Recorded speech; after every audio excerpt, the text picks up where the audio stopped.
Hello, everyone. I'm Lady Brittany Bisbee Green. I'm the organizer of the Central Arkansas Pagans and Witches in Little Rock, Arkansas. And this is the May full moon ritual.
So the May full moon is referred to as the milk moon, the flower moon, the Merry moon, and when associated with the Celtic tree calendar, it is the willow moon. I am a little bit tardy on doing this ritual. The moon was at its fullest at about 6:20 this morning. But when you are in the area of the full moon and the dark and new moon, you usually have about 3 days to work whatever magic you need to work. So that's usually the day before, the day of, and the day after. So the full moon this month is in Scorpio, I believe. Scorpio is a water element. It is fixed. It is negative and feminine. The colors associated with it are wine red, deep blues, or greens. Planetary ruler, the ancient ruler is Mars, the modern ruler is Pluto.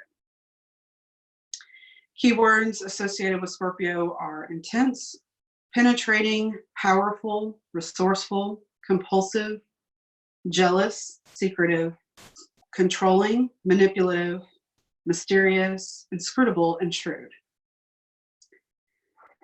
Scorpio magical themes.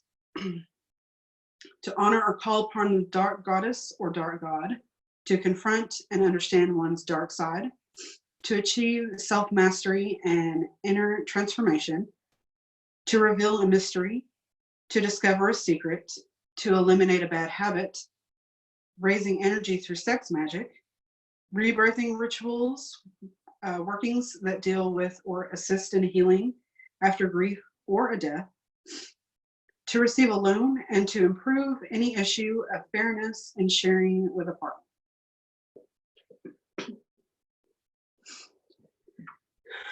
That being said, around this time is also the festival of Flora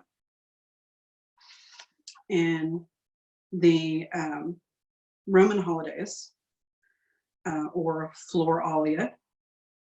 It's usually May the 3rd, but I kind of wanted to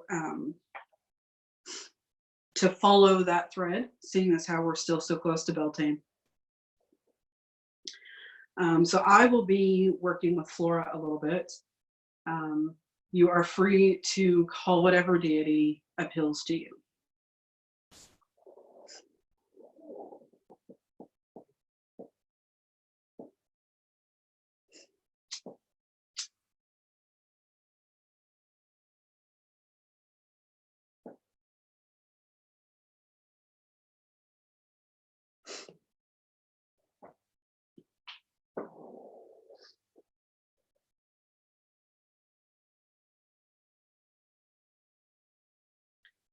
So what I'd like to do now is lead you through a meditation. If you would close your eyes, take a deep breath in and let it out. And then breathe in again and let it out. I want you to visualize yourself in the middle of a field of flowers. They can be any flowers you like, wildflowers, flowers that speak to you.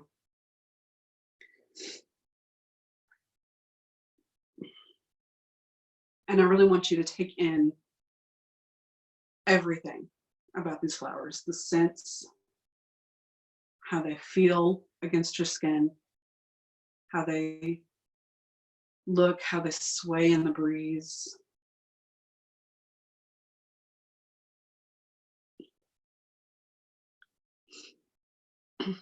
Notice the other wildlife that are around these flowers. The butterflies, the bumblebees, all the other wildlife that interact with these particular flowers.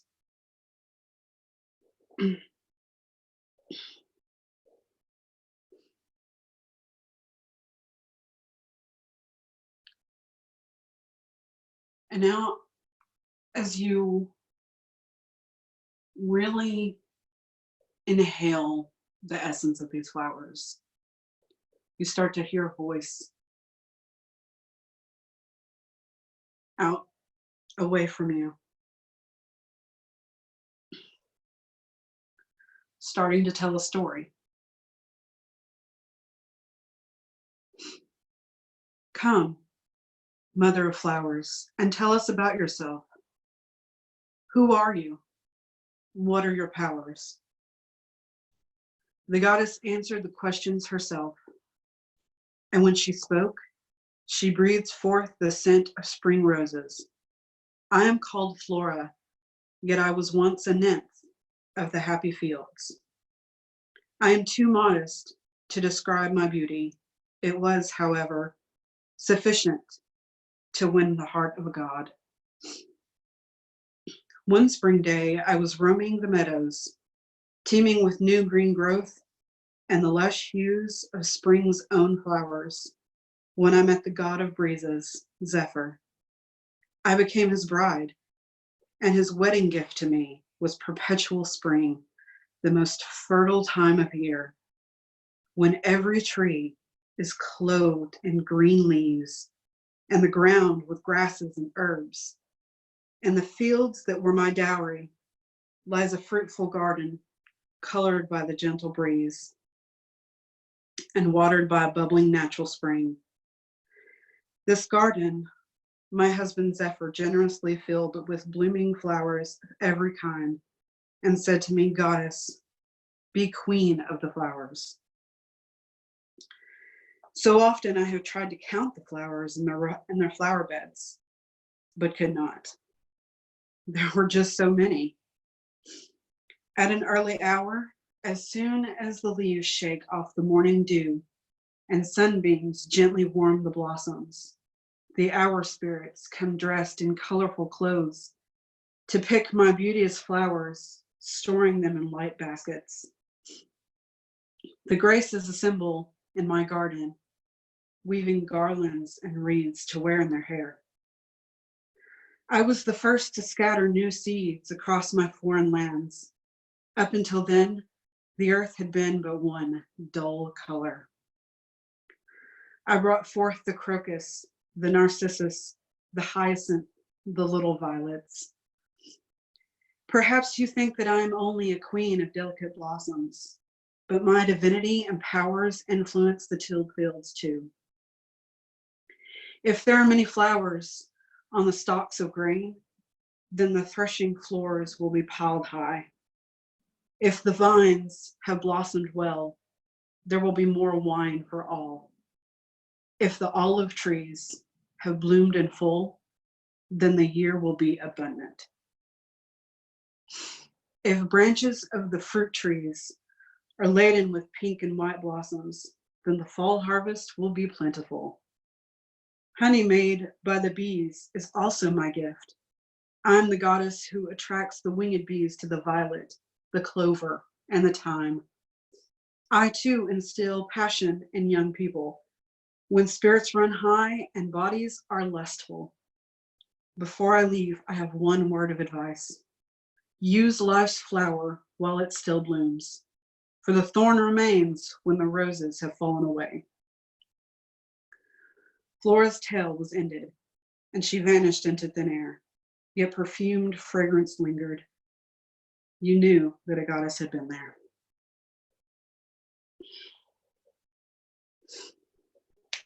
And with that, you thank the flowers for their gifts. And when you're ready, you may open your eyes.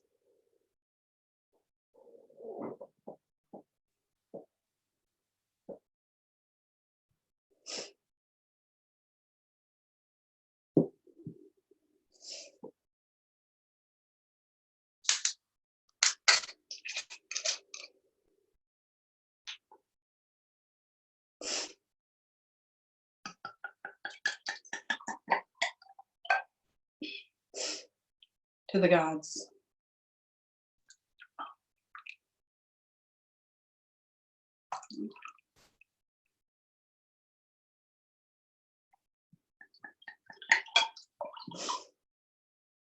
To the ancestors.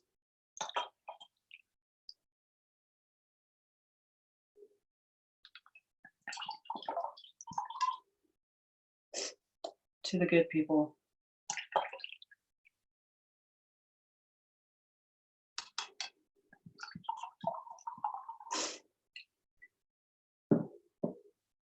From my heart to yours,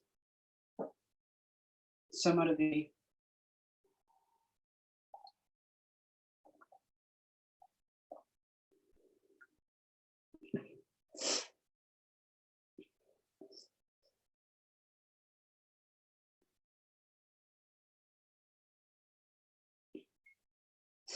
And with that, my loves, merry full moon.